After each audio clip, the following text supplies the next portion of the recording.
Pwede po mga kababayan, si Dante Maravillas po.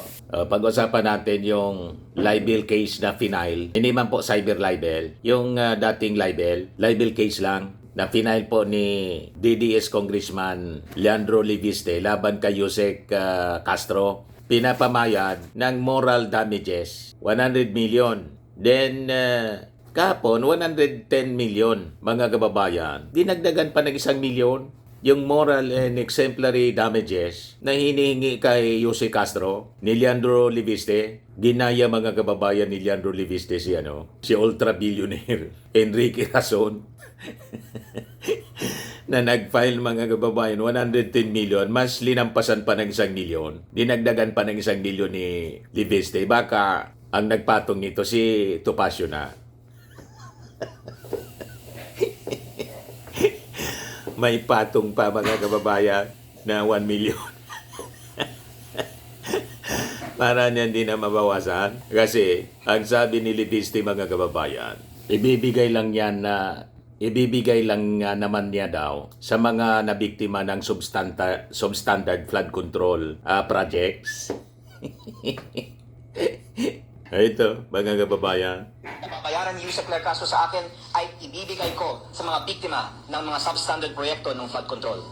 Kaya umaasa ko, wag nang magsinungaling si Yusek Castro, aminin nilang niya ang katotohanan, magbayad siya ng multa ng 110 million pesos at ipamamahagi ko po ito sa mga biktima ng mga substandard flood control projects. 110 million ito, pero sa report ng abogado news, naging 111 million na. May patong na mga kababayan, no? Liviste files 111 million civil suit for damages versus Claire Castro. Tumubo agad po ng 1 million.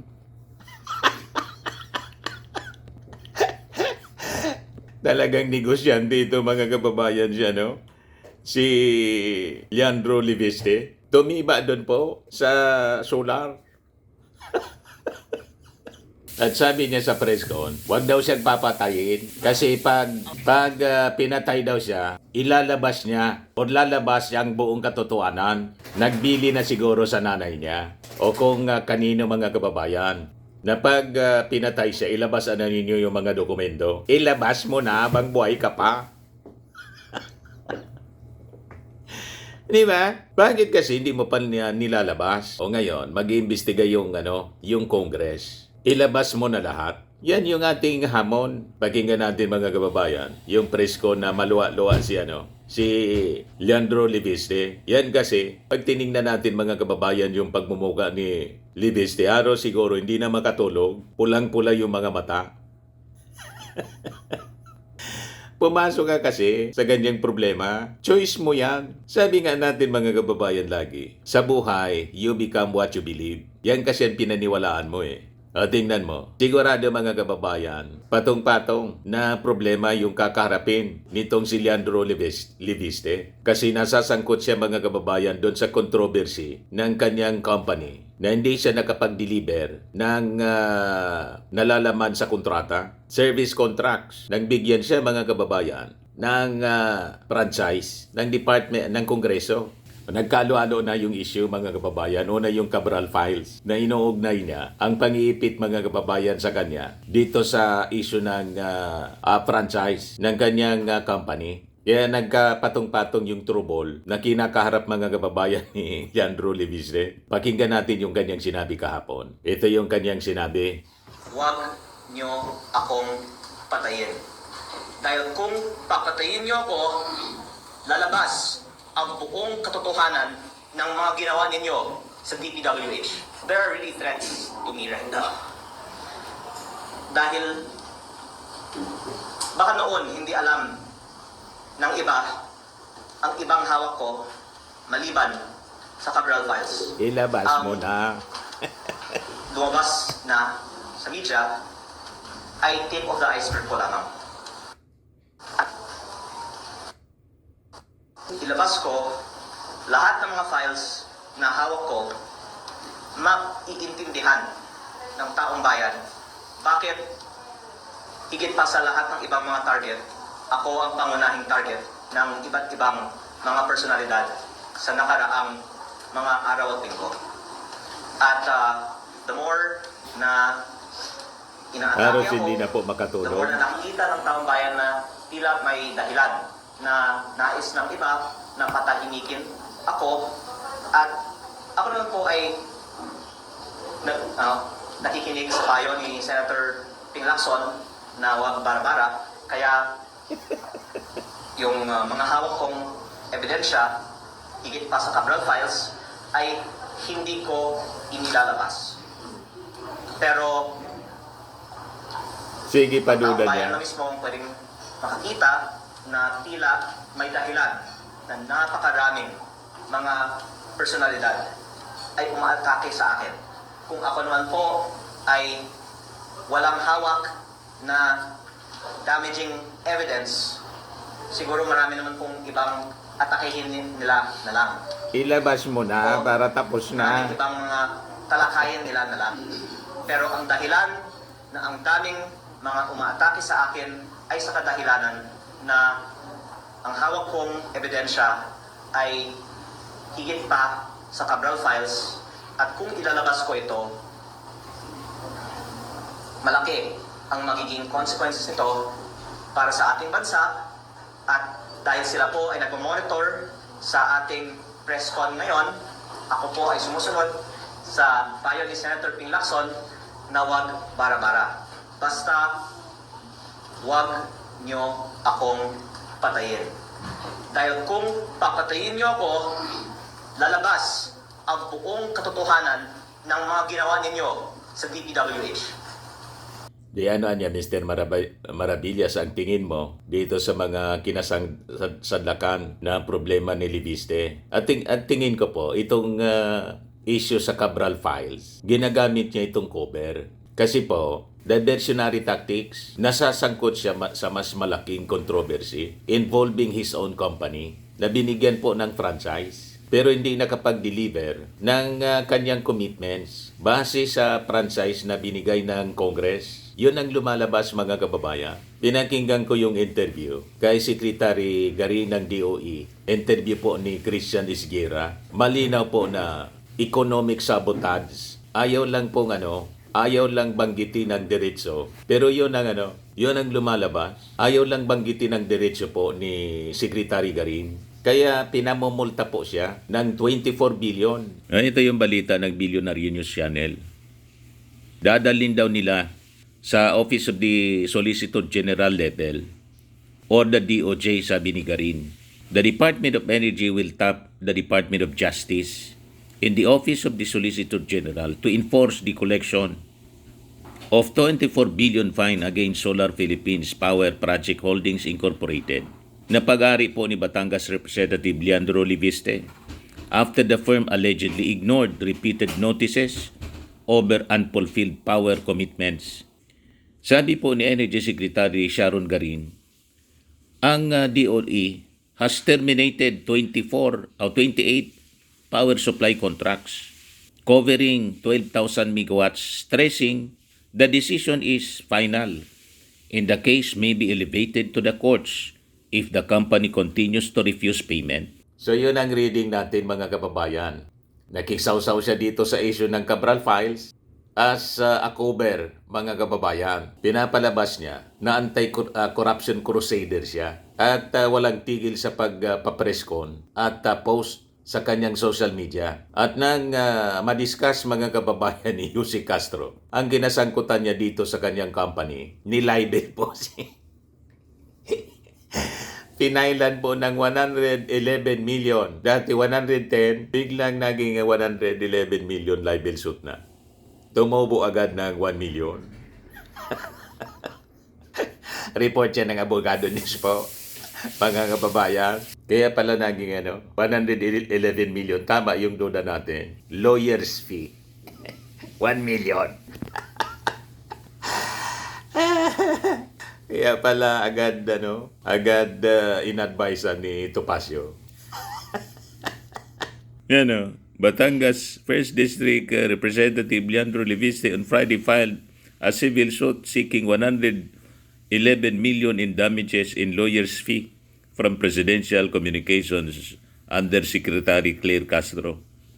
accusing her of defaming him in an online video about his business dealings. According to the complaint, Castro's blog suggested that Livistis improperly sold or flipped a congressional franchise granted to his solar firm without legislative approval and implied that the franchise was a political favor granted during the administration of former President Rodrigo Duterte. Lumalabas, malinaw naman na ganun talaga yung nangyari po. Di ba? Kahit si Secretary Garin, Sharon Garin, yun ang sinasabi. Mga kababayan, kumbaga, kung ano yung mga lumalabas sa balita, sinasabi ni Secretary Garin, pati ni Ombudsman Rimulya, kino-quote man lang po ni Yossi Castro sa kanyang blog, biglang nag-file po ng libel case. Kaya sabi po ni Yossi Castro, ito anya is intended na para ako i-silence. At may nasa likod anya nito. Pinapamayad siya ng 111 million, 110 million, tapos plus attorney's fee, 111 million na po. Di happy si Topacio. O, di ba po? Yan kung manalo sila. Kung matalo, sabi ni Yossi Castro, ako nga anya ang tatayo na abogado mismo ng sarili ko. At sa aking paniwala, matatalo ko siya. Siyempre anya, yun ang aking paniwala. Matatalo ko siya. Ibig sabihin, walang libel. Walang libelous sa mga utterances ni Yossi Castro sa kanyang paniwala. Kasi siya, kinukot man lang niya kung ano ang sinasabi ni Ombudsman Rimulya at saka ni Secretary Garin. Ito mga terms na itong ginagamit pong flip. Ito mismo yung mga lumabas sa balita sa bibig ni Rimulya at saka ni Garin, mga kababayan. Pinakinggan ko kahit yung interview ni Christian Esguerra. Ganon ang sinasabi ni Garin. Sabi ni Libiste, the blog niya relied on selective news clips in commentary that created the impression he violated the law, damaged his reputation, and subjected him to public ridicule.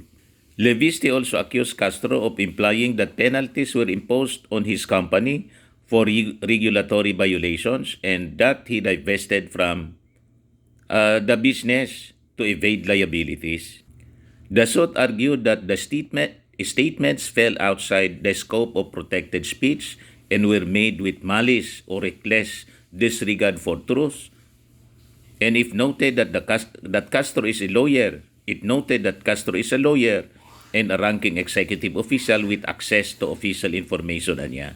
O ngayon, ano sinasabi doon, mga kababayan, sa naging interview ni Christian Esguerra kay Garin, kung ano yung ina-accuse niya kay Yossi Castro? Yun ang kwento ni Yossi, ni Secretary Garin. So pakinggan natin, mga kababayan, yung interview ni Christian Esguerra. Kasi lumalabas talagang may sabotahe na nangyari na sana ito pinapakinabangan. Nabigay na sana ito sa ibang seryoso na mag-invest sa ganito pong napakahalaga na sektor sa power industry, mga kababayan.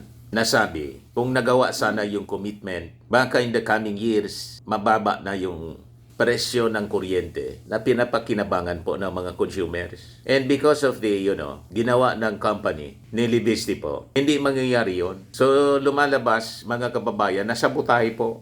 He messed with the industry, mga kababayan. Yan mismo yung sinasabi ni Garin. Pakinggan natin yung interview, mga kababayan. Wala talagang galaw to. Kaya hindi niya rin Si Christian na-transfer, Esguerra po. hindi rin Fax nag-relinquish, hindi rin no application for termination. We just canceled. Wala pong paliwanag sa inyo at all? Wala po. That's what's frustrating for us. We send them letters. Please update your progress because they should every year. Yung work plan nyo, sinusundan nyo ba? Or do you, what are the permits? They don't update us. We ask, they should renew their bonds, performance bond every year. No, yun pa yung isang problema. Sabi They nga, just let it nili-oy expire. No renewal of bonds. Sa amin. So there's nothing really. If you go to these areas, there's not a single solar panel Walang there. ginawa. So, What else are we supposed to do? Should we just wait it out kahit they're supposed to deliver already? Of course, we have to terminate. We need more Kaya investors. tinerminate And na we lang po. want to open up the country for more areas to develop solar power plants. Yung bang Solar Philippines na pinagmumulta po ninyo, blacklisted na rin po ba ito? I had to check if it's already done, but yes, that's the plan.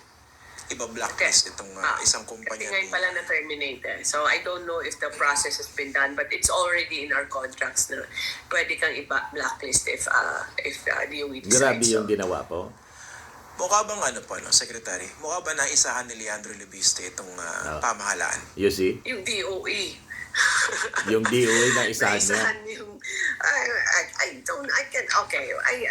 I don't want to malign him directly, kasi Just stick to the facts based on what Yeah. you've discovered.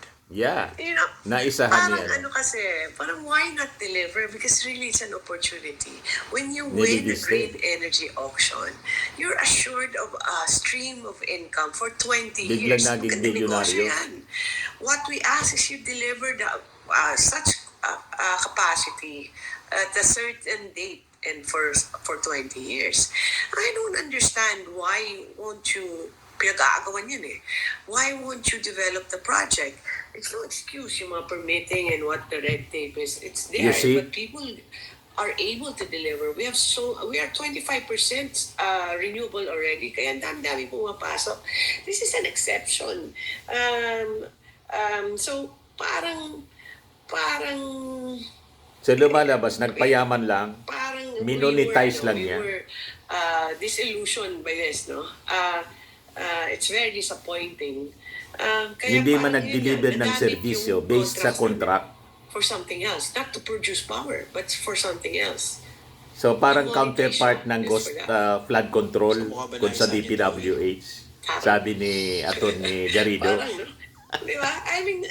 I mean, we believe that you will be compliant with your contract because you know there are consequences, the 24 billion consequence, and we rely on these companies, but there are no delivery. So lesson learned for us. We have to be. We've been changing our policies ever since. So, kawawa I think po. last year. or 2 Kawawa years ago tayo. pa, starting to make Parang naisahan parang as safeguards for yung Department for of investors like this. Energy. Like what safeguards, learning from this Lebiste experience. Kaya mag-iigpit na daw sila our rules sa mga now are regulation. stricter on assignment. Hindi pwede kahit sino lang. Kailangan you justify it with DOE, but related company lang, not kung kanino lang, and we Kani-kanino also lang. restrict how many times a contract can be transferred. No? Another thing is you have Magbabago to have sila ng right to regulasyon. apply. Kasi Dahil dati sa ginawa kasi po ni Lebiste. certificate, actually, Solar Philippines has a Pagkatapos, affidavit nagbibida-bida that siya they will get the possessory right in those na areas, which they never did. Anti-corruption crusader. Which is another violation, by the way. For example, you have to have the clearance from NGCP. Dati kasi later pa yun yung condition na yun. So, we're putting more and more requirements to make sure that yung mga legitimate lang, yung seryoso, ang magde-deliver. So maybe it's becoming stricter and stricter, but we have learned that lesson, and not just on Solar Philippines, but all the other Kita ninyo yung unreliable kanyang ginawa? investors actually. So, performance bond we added also. So, marami na kaming dinadagdag para lang to avoid this, because flipping by itself is not Flipping. is not a crime, no? But it's once it's perennial, and then it becomes a problem for DOE. So we So ang ibig pong sabihin, yung flipping na ginawa, bumili ka ng asset. Halimbawa, bahay o stocks. Then afterwards, mga kababayan, bininta mo for profit. Yun, mga kababayan, ang ibig sabihin nun. Yan ang ibig sabihin ni Yun ang nangyari. Sabi ni Secretary Garin, bininta agad, tapos tumubo ng billions. Pero hindi man nakapag-deliver, mga kababayan, ng yung dapat, hindi nakapagpatayo as required doon sa kontrata na binigay sa kanya. Di ba? Yun ang nangyari. a problem for DOE. So we had to find ways to address that. And if it could compromise the Philippine energy plan. There's Yan. a moral, it's more of a Na-compromise moral po yung question rather than a legal question. Philippine Ano Energy Plan. magagawin yan sa bansa natin? Okay. Ito, bago kayo pumasok sa DOE, politiko kayo, hindi po ba? Okay. Ang gusto kong tanongin ito, the elephant in the room, hindi naman kaya napaboran nitong si Leandro Leviste. Una, dun sa pagkakakuha niya ng prangkisa para sa solar, para sa bayan. Tapos yung isang kumpanya niya, nabigyan ng sangkatutak na service contracts. Hindi kaya malaking factor doon yung anak siya ni Loren Ligarda at isa siyang Leviste. I've been asked this for so many times, and to the credit ni Leandro, he was really a very Alams na. promising personality Alangan at man. such a young age. No, the question is if there was any influence on him getting all Alangan these wala. privileges, I'm not sure. I don't know if there was an Playing active safe part si Garin, of pero the alam niya, senator, but, at the siguro, back of her mind, at the very least, yes. siguro at the most, siguro, dahil apelido niya, no? Because he's a Leviste. But I'm not sure. I don't wanna say anything Playing about, safe siya. Mali, Baka Pero- ikaso din ng libel. pero the influence, I don't know It if could was be the niya, deciding factor yung in influence. getting a franchise and getting all these contracts. Kasi hindi naman kami magbibigay ng kontrata kung hindi naman siya pumapasa sa evaluation eh. Yun lang yun eh. As to the franchise, that's for Congress na. Hindi kasi nung panahon na yun, yung sa prangkisa, nanay niya hindi po ba nakaupong senadora. Okay. Although officially, nung butuhan na sa prangkisa, I think the mom abstained. Okay. Pero did it really make a big difference? Ligarda ka eh. So ano bang isipin ng mga kasama yun? Of course, I'm just thinking out loud and this is what many of our people are thinking. You have a point there. And that's exactly Ah. why we have the Pwede. constitutional provision on prohibition of public officials having privileges and franchise, no? Kasi dapat may database na nila because of conflict of interest. Not that you will actually do it, whether you do it or not, pero prohibition na yun eh. So, that's the whole purpose of that provision in the Constitution. Kaya maybe, I don't know, I'm not sure. Okay. Ano yan eh, kung sa kaso yan, parang, Your Honor, you're, tawag dito, misleading the witness. Nililiko. Diba? Okay. Paano nga pala, Secretary, kung hindi magbayad ng multa itong Solar Philippines? That will come Yan ang mamulta, 24 billion. We'll find legal recourse for that. We've already talked to the Department of Justice, Solicitor General, and we'll also talk to the SEC, PCC, and all those agencies. Tapos, finally, Secretary, no? Ano bang leksyon ang pwedeng mapulot natin dito sa nangyari dito sa service contracts ni Leandro Leviste at saka doon sa prangkisang binigay sa kanya bilang privilege ng Kongreso pero hindi naman napakinabangan? Grabe po. Well, for DOE, we know what we learned already for this. We don't want this kind of investors. We don't want flippers. You don't play. Bawal na yung mga flippers na tinatawag. Bumili pagkatapos the economic situation of the ibibenta country lang. and life and day-to-day Quickly lives of our people. reselling the Hindi mo nilalaro yan. The Yun, property. Kasi this is connected to the economy and to the livelihood of our people. Dapat hindi ginagawa. The yan, asset, no? the company. Para tumubo lang. I think the lesson here is we need to go. We need to learn Tapos di man nag-deliver ng we can make money kung anong nalalaman sa with our service country, but contracts niya. don't sacrifice naman our people. Ako ayaw So, ko nasacrifice talaga. yung I'm tao. so frustrated with this and I'm so disappointed kasi are contracts that we rely on. These are contracts that we have given privileges. And ang lesson dito is, we have to be stricter. We have to be discerning in what type of companies that enter into renewable energy. Sabi ni Atty. Garrido, mga kababayan, sa kanyang post kahapon. So what is now the difference between Leandro Leviste and Edwin Garjula? The pot calling the kettle black. Edwin Garjula is accused of rigging DPWH biddings and delivering ghost and substandard flood control projects.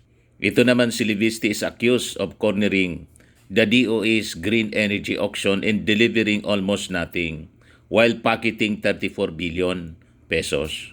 Yan, mga kababayan. Yung sabi ni Garrido, Atty. Garrido, in sum, Leandro Leviste caused far more damage to the Filipino people because 11,427 megawatts that he failed to deliver is more than half of the country's peak electricity demand of 20,000 megawatts in 2025. So ang tanong niya, why is Leandro Leviste running after Edwin Garjula? Na lumalabas mas matindi yung kanyang ginawa na damage sa ating mga mamamayan. Yan ang punto, mga kababayan ni Garrido. May punto siya. Tama ang kanyang sinasabi. Ngayon, doon sa mga sinasabi mga kababayan ni Leviste, yung Cabral Files. At sabi niya, wag ninyo akong papatayin kasi pag pinatay niya ako, lalabas ang lahat. Parehas yung posisyon namin ni Atty. Garrido. Sabi natin, ilabas mo na, ano pang inintay mo? Ano ba? Pabitin-bitin, ilabas mo na. Kaya sabi ni Atty. Garrido, whistleblower ka, magsalita ka. Ang tunay na whistleblower, hindi takot mamatay. Nilalahad-lahat, binuburkal lahat. Takot man sila sa buhay nila. Sumasa ilalim sa Witness Protection Program. Examples, Yusek Bernardo Henry Alcantara. Itong si Leviste, eme-eme, sat-sat, ngaw-ngaw, ayaw naman ilabas ang ebidensya. Takot sa buhay niya. Imbes sumailalim sa Witness Protection Program, sumailalim sa palda ng nanay niya. Paiyak-iyak pa.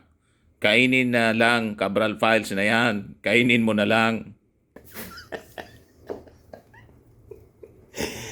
Tama po. Ayaw mo nilabas. Takot kang mamatay. Tapos mapasok-pasok ka sa ganyan.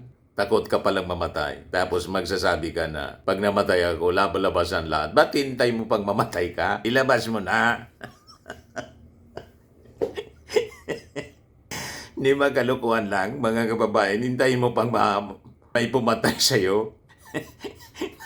Tapos ilalabas mo, parang yung Cabral Files, mga kababayan, hindi lumabas, namatay si Cabral. Wala na tuloy maniwala kung totoo pa, kasi inagaw niya, no? Puwersahan niyang kinuha, mga kababayan, kay Cabral. Yung mga dokumento, wala na tuloy maniwala na baka hindi na authentic. Dinoktor na. Wala man silang maniniwala sa Cabral Files, mga kababayan, na sinasabi ni binuro niya. Matagal na pala yun sa posisyon niya. Kung kailan namatay si Cabral, tapos sinasabi niya, ilalabas niya. Hanggang ngayon, hindi man nilalabas, ilabas mo na. Hindi nga natin malaman kung bakit hindi ka sumasa ilalim sa Witness Protection Program. O kung hindi, ba't hindi mo ilabas sa privilege speech mo? I-expose mo lahat sa Kongreso. Mag-privilege speech ka at magpa-imbestiga ka. Pangunahan mo yung investigasyon sa Cabral Files. Yun ang dapat mong ginagawa, Leandro. Hindi yung sige lang ang pa-interview mo. Press con dito, press con doon. Malinaw na lahat. Propaganda pa ganyan po. Lahat lang sat-sat, sabi ni ngaw-ngaw dito, ngaw-ngaw doon. Payak-iyak. Ay, nako, mga kababayan. Tingin ko, sakit sa ulo ito ni Loren. Iwan ko kung advice nito ni Loren kasi si Loren po nagsisik na ng tulong, advice ni Ping Lacson, ginausap daw siya. Ngayon, lumalabas sa mismong sinasabi ni Leviste, pinakikinggan niya na daw. Pinakikinggan niya na daw si Ping Lacson na huwag bara-bara. Kung hindi pa pala siya sabihan ni Ping Lacson na huwag bara-bara, hindi siya makikinig. So, ibig sabihin, hindi siya nakinig sa nanay niya. Humingi na ng tulong kay Ping Lacson. Mga kababayan, you see? Huwag kasing pabida. Anyway, yun man lang po mga kababayan. Ako po si Dante Maravillas. Abangan na lang natin yung progress ng mga balitang yan at mga pa-interview ni Liviste kung ano ang mangyayari sa mga sinasabi niya. Bye-bye po. God bless.